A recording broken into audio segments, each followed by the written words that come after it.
Hey everyone, welcome back. Today we're going to be looking into something kind of different, something a little bit ancient, but still it's like strangely relevant Yeah. today. Astrology. Yeah, we're Bring going there. bring on the zodiac. Okay, so you sent over this article and it was from astrovibe.friend. It's a French astrology website, and Oh la I la. know, right? And the title is a question. It asks, "How does astrology fit into a world oriented toward rationality?" Hmm. Which I think is like such a good question, right? Definitely, it really gets at that tension that a lot of people feel. Yeah, it's like this push and pull. And, we were talking before we started recording, and you were saying how you're seeing this especially with younger generations, right? Yeah, like in our world, it's so data driven, right? Like everything's got to be evidence based. Totally obsessed with logic, Exactly. And yet you have this resurgence of interest in astrology. which is so interesting. Yeah, and the article really digs into that. It talks about how for centuries astrology and astronomy were totally intertwined. Oh, yeah, they weren't seen as like separate things. Not at all. Like, think about Ptolemy or Kepler. Huge names in science. Exactly. These were like scientific giants. And they didn't see any contradiction between studying the stars, from a scientific perspective and also finding meaning in their positions. It's like they saw the stars as having this like double meaning or something. Right. They held both physical and symbolic weight. Okay. But then like everything changed. Well, things started to shift. Yeah. Yeah, with the scientific revolution. Right. Did that just like completely upend everything? It was definitely a turning point for sure.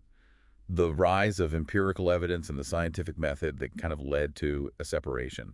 Like a parting of ways. Yeah, astronomy became much more focused on, like verifiable, repeatable experiments. That's a hard science. Exactly. Yeah. While astrology kind of stayed in the realm of, symbolic interpretation, meaning making. So it went its own way. You could say that. But here's what I find really interesting, okay? That same article from astrovibe.fr, it mentions this 2024 study from Q Research Center. Oh, yeah, I saw that one. And it found that a growing number of people, especially those aged 18 to 35, are turning to like esoteric practices, things like astrology. Especially during times of uncertainty. Yes, exactly. So it makes you wonder, in an age that's like obsessed with logic and data, why this pull towards the symbolic? What is it about uncertainty that makes people turn to this kind of thing? It's like there's this deeper human need that maybe science alone isn't fully addressing. Like a gap that needs to be filled. Maybe? The study found a really significant rise in young adults, specifically turning to these practices. Interesting. Yeah, it makes me think about, what might be lacking in other forms of guidance or support. Like maybe traditional advice just isn't cutting it for some people. So what's different about what astrology offers? What is it that people are finding there? Well, sociologists and anthropologists, they often see this interest in astrology as a search for a structuring narrative. A narrative. Yeah, like a story that helps make sense of the world. Okay. It's not necessarily about rejecting science altogether. More like finding another way to look at things. Exactly, finding a different lens, Yeah. like a symbolic one to make sense of life's complexities. Because let's be real, life is messy. It really is. And sometimes like a scientific explanation just doesn't cut it. Doesn't quite satisfy. Right? You need something more. Something to help you make meaning. But isn't there a risk, like, if more people are turning to astrology, that they might take it too literally? Oh, absolutely. Like, reading their horoscope and thinking, oh, this is my destiny. It's all predetermined. That's a really important point, and the article actually makes a very clear distinction Oh, good. between astrology as a cause of events Okay. and astrology as a symbolic tool for self-reflection. Got it. So it's not about the planets like literally dictating your destiny. No, not at all. It's more about using them as metaphors to understand yourself better. Your inner world. Yeah, your patterns, Yeah. your potential even. So more about understanding ourselves than trying to like predict the future. Right, think of it almost like a language. Oh, a language. Okay. Yeah, and the Astrological Journal actually highlights how contemporary astrologers are moving away from that kind of predictive approach. What's fortune telling? And they're taking a more psychological approach. That's interesting. Yeah, using birth charts to reveal potential to understand symbolic energies and archetypes. But I mean, how do we know if like an astrological interpretation is actually insightful or if we're just, kind of projecting our own desires onto it? That's a really valid point, and Yeah. definitely something to be mindful of. It speaks to the importance of finding that balance between intuition and critical thinking. Right, not just blindly accepting anything you read. This new psychological approach that they're talking about in the Astrological Journal, it really emphasizes self-knowledge using the planets and signs as guides for introspection. So it's more about self-discovery than fortune telling. Exactly. And I think you mentioned this earlier, but it's like connected to Jungian psychology too, right? I got it. The concept of universal archetypes. Okay, so like the warrior, the sage, the caregiver. Right. And those archetypes are represented by the signs and planets. So diving deeper into your birth chart could be like exploring those archetypes within yourself. Yeah, seeing how those energies play out in your life. That's a really cool way to think about it. I think so too. Yeah. But it does raise the question of how we reconcile this kind of symbolic thinking with... With our rational minds. Exactly. Yeah. We live in a world that's so driven by evidence, by logic. So how does that fit in? Well, the article actually puts it beautifully. Let's hear it. Vivre dans un monde rationnel ne signifie pas forcément rejeter tout ce qui relève du symbolique ou de introspection. I love that. It's so true. Like, living in a rational world doesn't mean we have to reject everything that's symbolic or introspective. Right, we don't have to choose one or the other. Our brains are capable of both. Exactly. Yeah. And there's a growing body of research in psychology that suggests that myths and stories are actually essential for how we organize our understanding of life. So we need both. It seems so. We need that science and we need that symbolism We need multiple ways of knowing. to make sense of it all. And the key, I think, as the article stresses, is to approach astrology with a critical and discerning mindset. To not check your brain at the door. Right. See it as a space for self-reflection rather than literal prediction. Not about what's going to happen to you tomorrow. More about understanding yourself better today. Okay, I love that. But I do have one more question. Hit me. With so many people turning to astrology for guidance and with, like the rise of all these apps and social media accounts, Yeah. doesn't it run the risk of becoming oversimplified? Like, can an app or a quick, TikTok video really capture all the nuances of this complex system? That's a great question, and I think it really brings us to the heart of how astrology is evolving in this digital age. Maybe we should explore that a little bit more after a quick break. Sounds good to me. All right, so we're back, and I want to dive into this whole digital astrology thing. Let's do it. Because on the one hand, you have all these apps, like CoStar, the Pattern Sanctuary. They're all like offering these personalized interpretations based on your birth data. Right. It just seems like such an easy way to, access this ancient knowledge. Super accessible. But does that also mean it's getting watered down? Like, is it losing some of its depth? Yeah, it's a valid concern, for sure. Hmm. I mean, there's always a risk of oversimplification when you're trying to make something complex, more accessible. Right, and that Pew Research Center study that you mentioned earlier, they also found that a lot of young adults see astrology as a form of coaching or life guidance. Yeah, that was really interesting. Which makes sense with the rise of all these apps. Totally. It's like having a pocket-sized astrologer. Exactly. But can an app really replace like an actual human astrologer who can, really dig deep into your chart? That's a good question. The article kind of acknowledges that, while these tools can be a good introduction to astrological concepts, they don't replace the depth and personalization of working with a skilled astrologer. So it's like a good starting point, Yeah, like a gateway. but maybe not the whole picture. Right. Some people might be perfectly content with, the insights they get from an app, Right. but others might be inspired to seek out a deeper understanding. To go further down the rabbit hole. Yeah, exactly. And then, of course, you can't forget about the influence of social media. Oh my gosh, yes. Everyone's an astrologer on TikTok. Right. You've got all these astro influencers on TikTok, Instagram, YouTube. Like, everybody's got an opinion on Mercury retrograde. It's crazy. It's really interesting how social media has become like this platform for disseminating astrological information, especially among younger generations. For sure.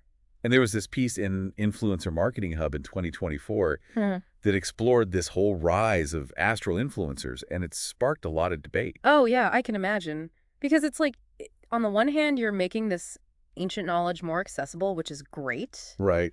But on the other hand, are you also kind of simplifying it too much? Exactly. That's the big question. Yeah. There's definitely a valid critique that, some of these quick takes on social media, they lack the nuance and depth of traditional astrological practice. A little too surface level. Yeah. But at the same time, it's also important to recognize that this increased accessibility has introduced astrology into a whole new audience. So many more people are talking about it now. Yeah, and that sparked curiosity and conversation. Which is a good thing, right? Yeah. As long as people are thinking critically about the information they're consuming. Exactly. It could actually lead to a more nuanced understanding of astrology down the line. It's all about balance, I guess. Finding that sweet spot between accessibility and depth. Right. Okay, so we've talked about the digital age, but what about like the real world? How are people actually using astrology in their daily lives? Well, the article talks about how a lot of people turn to astrology for guidance, especially during times of transition or uncertainty. So like when you're facing a major decision or going through a big change. Exactly. Think of it like a compass. Not necessarily telling you which direction to go in, but helping you orient yourself, To get your bearings. right? And it's not just for individuals either. Really? The article mentions how some people are actually using astrology in group settings, Like where? like in the workplace or in community organizations. Wow, I never thought about that. There was even a study in the Social Change Journal about using astrology to build empathy and understanding within teams. Oh, that's really cool. So it's not just about personal growth, it's about improving how we interact with others too. Precisely. Hmm. By understanding, our own astrological blueprints and the blueprints of the people we interact with, We can kind of navigate those relationships with more awareness. and more compassion. Yeah, I like that. But I've always wondered about this, like, isn't there a danger of using astrology as a way to avoid taking responsibility for our actions? Oh, that's a really good point. You know what I mean? Like, Yeah. if I blame Mercury retrograde for all my communication mishaps, am I just letting myself off the hook? It's a slippery slope for sure. The article does emphasize that while astrology can offer valuable insights, it shouldn't be used as a crutch or an excuse. Right. Ultimately, we are responsible for our choices and our actions, So it's more about understanding the energies that are at play, and using that awareness to make more conscious decisions. not just like throwing your hands up and saying, oh, well, it's Mercury retrograde. Right, exactly. Yeah. Astrology can be a really powerful tool for self-awareness, but it shouldn't be used to abdicate personal responsibility. Okay, that makes sense. So we've talked about the digital age, we've talked about practical applications, but what about like the bigger picture? The big picture. You know, the whole astrology as entertainment versus astrology as a legitimate practice debate. Oh yeah, that's a big one. Where does that fit in? Well, the article actually argues pretty strongly against dismissing astrology as mere entertainment. It's more than just fun and games. Right. It actually draws a parallel to practices like therapy or psychological testing. Wait, hold on. How is astrology like therapy? Well, think about it. Therapy isn't about finding some objective truth, right? Right. It's about creating a space for exploration, for understanding. And just like in therapy, the effectiveness of astrology often lies in the quality of the relationship between the astrologer and the client. That makes sense. There has to be trust there. Yeah, and that was actually backed up by research in the Journal of Personality and Social Psychology. So it's less about the specific interpretations and more about the process itself. Exactly, the process of self-discovery and the insights that emerge from that. That makes sense. And that actually brings us to a really intriguing idea that the article proposes seeing astrology as a kind of poetic language. Oh, I like that. Mm. It kind of shifts the focus from those literal interpretations to a more symbolic understanding. Right, and it's about using the imagery of the stars to kind of spark our imagination and access deeper truths. Because sometimes rational language just can't quite capture those deeper truths. Exactly. It's about connecting with that sense of wonder and awe that we often lose touch with in our everyday lives. But how do we reconcile that more poetic approach with, the need for a critical and discerning lens? How do we avoid getting lost in a world of vague interpretations and, cosmic mumbo jumbo? Yeah. Yeah, it's like, how do we find that sweet spot, It's a balancing act, for Yeah. sure. between embracing the mystery, but also, like, staying grounded in reality? Right, not getting too carried away. Exactly. So how do we actually do that? How can we use astrology as a tool for growth without, like, losing ourselves in a sea of cosmic metaphors? Well, I think that's where discernment comes in. The article talks about approaching astrology with a critical mind, not just taking everything at face value, but also being open to the possibility that there's more to the universe than we can, currently measure or explain. So it's about being both skeptical and open-minded. Exactly. It's finding that middle ground. And it also involves understanding that astrology isn't like a one-size-fits-all solution. Right. It's a very personalized system. So, like, forget those generic horoscopes in the newspaper. Yeah, exactly. It's about going deeper, understanding your individual birth chart. Which is where working with a qualified astrologer can be really helpful, right? Absolutely. They can guide you through the complexities of your chart, help you make sense of all the placements of the planets and signs at the moment you were born. So it's like having a personalized map of your inner landscape. I love that analogy. That's a great way to put it. It can help you navigate all the different terrains within yourself. Yeah, You know, that makes sense. like, for example, understanding your moon sign. Oh, yeah, the moon sign. That can offer a lot of insights into your emotional needs and patterns. So, like, if my moon sign is in Cancer, which is known for being, like, nurturing and caring, Right. does that explain why I'm always the one my friends come to for a shoulder to cry on? Well, it's not about making deterministic predictions, Yeah. but it can help you understand the energies that might be influencing your emotional responses. The underlying currents. Exactly. It's about recognizing patterns and using that awareness to kind of navigate your relationships with more understanding. Okay, so it's not just about predicting the future, it's about understanding yourself better. But can astrology actually help with, like, big life decisions? Like, what kind of decisions are you thinking about? Like, career changes, relationships, those moments where you're at a crossroads? Those are big ones. Yeah, exactly. And I think it's important to remember that it's not about the stars making decisions for you. Right. It's still a tool for self-reflection. A way to illuminate the path. You got it. So let's say you're considering a career change, right? Understanding the symbolism of your midheaven, which is the point in your chart related to your career and public image, that could provide some really valuable insights. So it's like getting a cosmic pep talk. Astrology is my career counselor. Uh-huh. I like that. It's about tapping into those archetypal energies associated with different professions and seeing how they resonate with your own chart. So instead of just, like, blindly following a path that doesn't feel right. Which so many of us do. I know, right? You could use astrology to kind of uncover those careers that actually align with your natural talents and passions. Exactly. Astrology can illuminate potential paths and help you connect with a deeper sense of purpose. I love that. And speaking of connections, what about relationships? Can astrology help us make sense of all that messy, complicated stuff? Absolutely. Synastry, which is basically the comparison of two birth charts, Okay. it can reveal areas of harmony and potential challenges within a relationship. So it's like a cosmic compatibility report. Kind of, but it's not about finding the perfect match. Right. It's more about understanding the dynamics at play, the strengths and weaknesses that each person brings to the relationship. So it's not about predicting whether a relationship will succeed or fail. Not at all. It's about using that astrological knowledge to gain a deeper understanding. Instead of just blaming the stars for all your relationship problems. Right. You can use that awareness to communicate more effectively and work through challenges with greater empathy. This has been such a fascinating conversation. I'm, like, starting to see how astrology, when it's approached with the right mindset, can be such a powerful tool for personal growth. It really can be. But I have to ask, for all those skeptics out there, the people who see astrology as nothing more than a parlor game, Yeah. what would you say to them? I would encourage them to approach it with an open mind and a healthy dose of curiosity.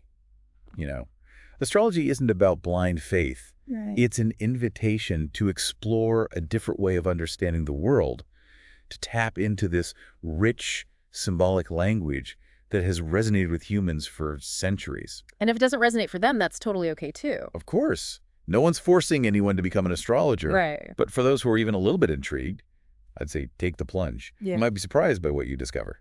It all comes back to that idea we talked about earlier, expanding our perspectives. Exactly. It's not about replacing science or logic, but seeing them as complementary ways of understanding the world. Astrology offers a different kind of knowledge, one that speaks to our intuition, our imagination, and our connection to something larger than ourselves. And maybe, just maybe, by embracing that cosmic curiosity, we can all find a little more meaning and magic in our everyday lives. So keep looking up, keep exploring, and who knows, you might just find that the stars have something to teach you. I love that. Well, that's all the time we have for today, but thank you so much for this amazing deep dive. I feel like I've learned so much. It's been my pleasure. Thanks for having me.